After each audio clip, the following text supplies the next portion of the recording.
Hi guys, welcome back.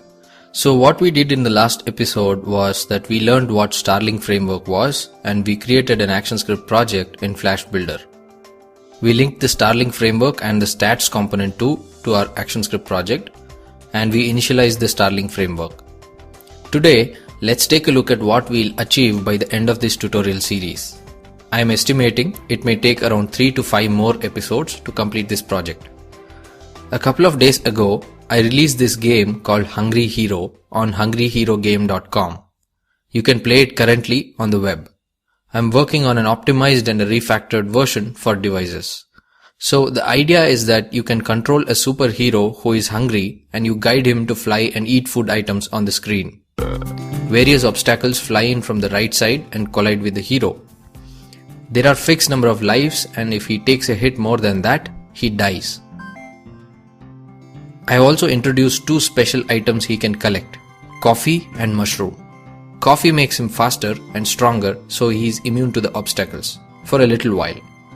Mushroom makes him more hungry so all the food items on the screen are drawn towards him for a short time. Now looking from a developer's perspective, I have added some particle effects that appear around the hero when these special items are collected. This adds more value to the game. We'll explore more as we learn more about the process. Now, I want to state that through these tutorials, I am definitely going to show you how easy it is to build a replica of this game.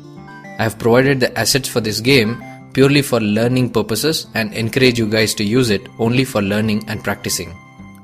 While showing how Starling is different from the usual AS3 development, it will be difficult for me to also concentrate on the optimization. So for now during this project, I'll only concentrate on getting the game working and give you the result exactly as you see on hungryherogame.com, and I'll not spend a lot of time on efficient coding techniques and optimization. Now taking this code as it is, I just published it for the iPad and this is how it looks on my tablet. It runs pretty well even though it is unoptimized. Okay. In today's episode, we'll create the main menu screen of the game with basic tweening, and in the process, I'll explain some of the basic classes involved in Starling framework. First off, let's take a look at the assets we have. I have provided the starter kit zip file with this video so you can get started. When you extract the same, you should see the subfolders for graphics, sounds, particles, etc. All these graphic assets were drawn by hand first, and then redrawn in Adobe Illustrator as vector drawings and later taken into Flash Pro to animate some of them. Finally, I used Photoshop to export them to proper individual PNG files. There is also a concept of sprite sheets that I have used to build this project. But for now, don't bother much about it. I'll cover that in later episodes. So let's copy the assets into the media folder in the project. Let me rename the assets folder to media. And let me copy it to the project folder in Flash Builder. The next thing is to embed these PNG assets into my project. For that, let me create a new class called Assets. I'll not extend this from any other class and I'll put this in the root folder of my project, so I won't need to put it in any package. Now I'm going to write the embed code in this and embed all the PNG files that we require for this screen. The elements we require are welcome screen's background, title, hero, the play button and the about button. So embed source is equal to /media /graphics /bgwelcome.jpg. I'll embed this as a public static constant bgWelcome of type class. I'll do the same for the rest. So I'll copy this and paste it 4 more times. This becomes welcomehero.png and welcome hero, welcome title.png, welcome title,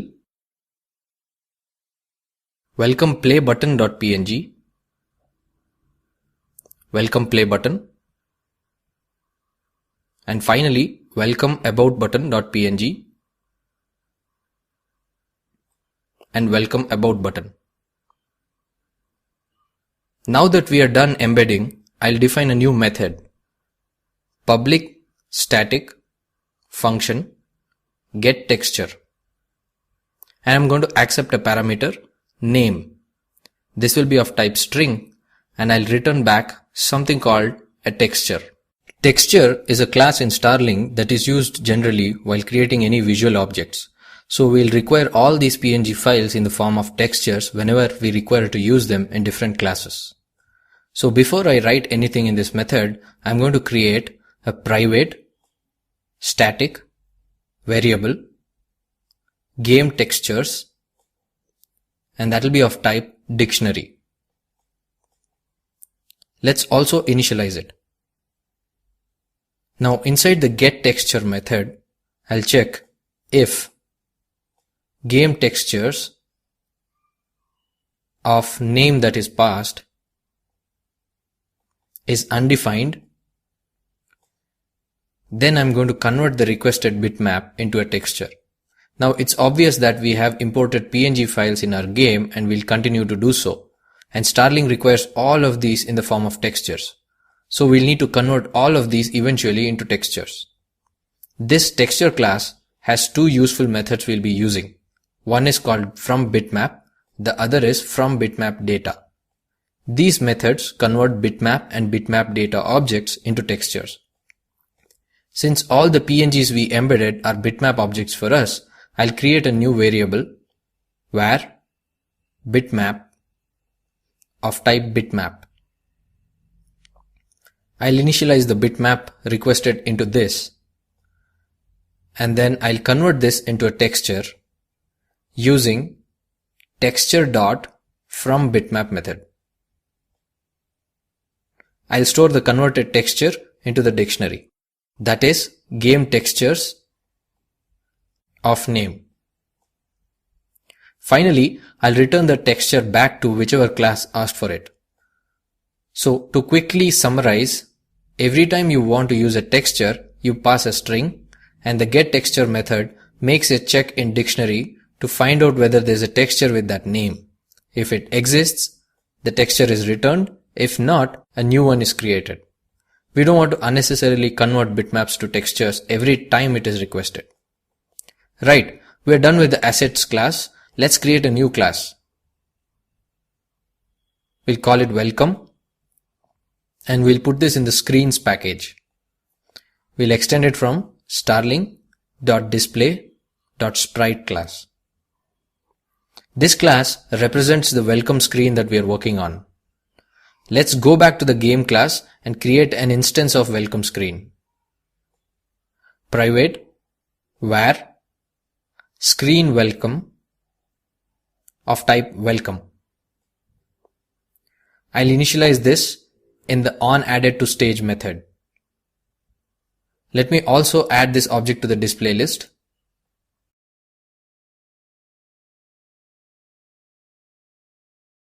As you can see, I'm using the very similar methods that we use in regular ActionScript 3 development. Let's go back to the welcome.as, and the first thing to do is to write an event listener for AddedToStage event. So this .add event listener of starling.events.event.addedToStage on AddedToStage.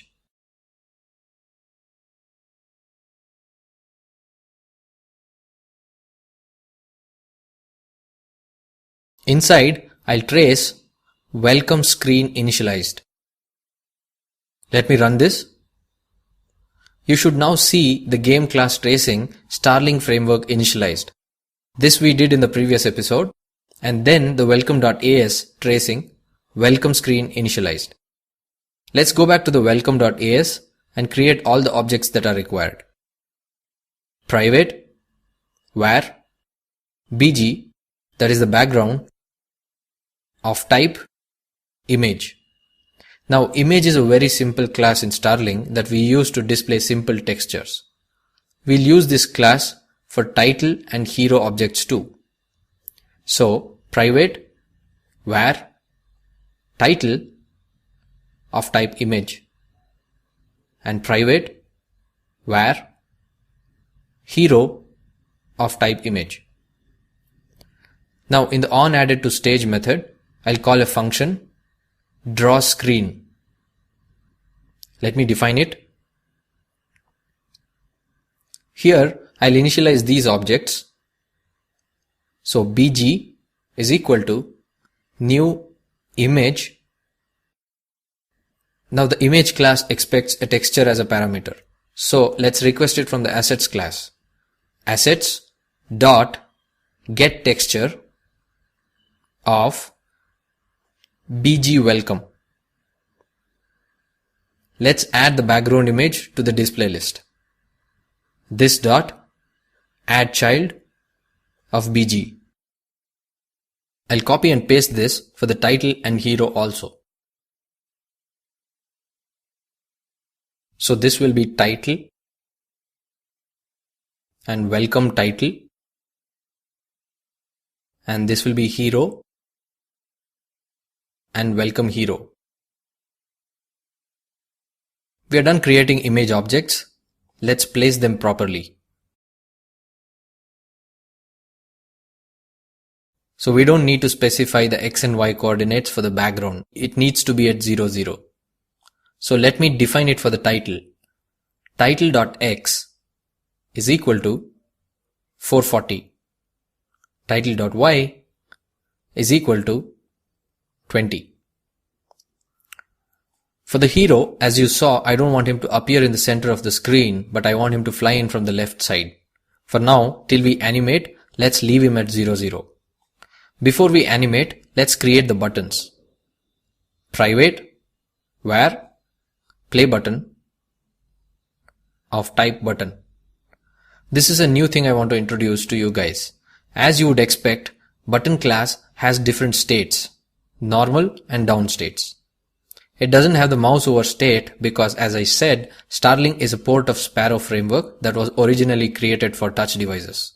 This button class also accepts a label parameter and creates a text field inside the button. Since our button images already have text in them, I'll not use the label property.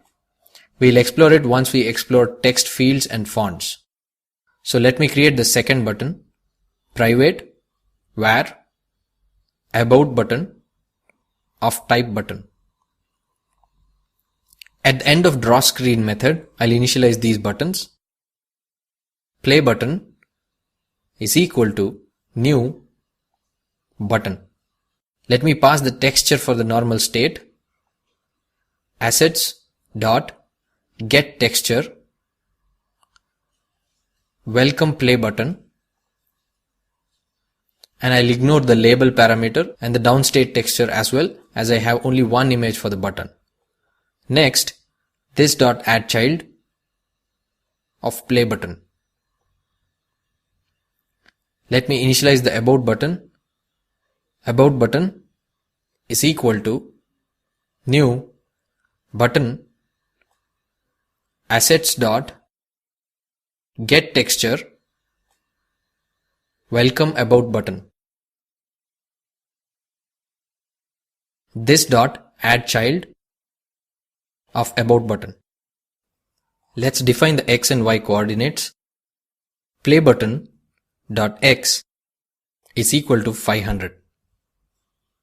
Play button dot y is equal to 260. About button dot x is equal to 410, and about button dot y is equal to 380. Let's run and check it. Looks like the welcome screen is almost done. All we need to do is to animate the buttons as if they are floating and make the hero fly in from the left side. One thing I want you to observe is that since we haven't specified a downstate texture for the buttons, Starling creates a small little effect by reducing the size of it to give it a sense of buttons downstate. Now you may like this sometimes, but if you want to avoid it, all you have to do is pass the same normal state texture for the downstate as well, and Starling ignores this effect. Before we proceed, I want to define a function, public function initialize. This is the function we'll call every time a screen is made active. So naturally, let me add inside it this dot visible is equal to true. This is also the function where I'll reset the objects to their initial positions and start listening to the events or animate the objects. Now, when the screen is made inactive, I'll call a different function that will stop the event listeners and the animation. This is one way of doing it. The other way is to even create objects when the screen becomes active and then listen to events, animate them, etc. Later, when the screen becomes inactive, you can stop their event listeners, animations, and destroy the objects. This way you can ensure there are always the least amount of objects needed in the display list. In our case here, I'll keep it simple as we have very less objects in the display list. Now let's head back to the game class, and as soon as we add the screen welcome object to the display list, let's call screen welcome dot initialize. Let me come back to the welcome.as, and in the initialize function, let me reset the hero's position to outside the screen. Hero.x is equal to minus hero.width. Hero.y is equal to 100. I'll reset the hero's initial position in the draw screen method as well. Okay, let's tween the hero and make him fly in. To do this, I'm going to use a third-party library from GreenSock called TweenLite. You can download it from greensock.com. I already have it in my desktop, so I'll add it to the source path of my project. I'll go to the properties. I'll browse, choose the folder, open, OK, and then OK. I'll import com.greensock.tweenLite. Now in the initialize method, after I reset hero's position, TweenLite.to hero in a duration of 2 seconds, I want him to fly to X position 80. I'll save. Let's run. There you go. The hero flies in as we need. The last and final thing left to do is animate the buttons and the hero as if they are floating. Let's define an event listener for that, for enter frame event. This dot add event listener event dot enter frame, and we'll call hero animation.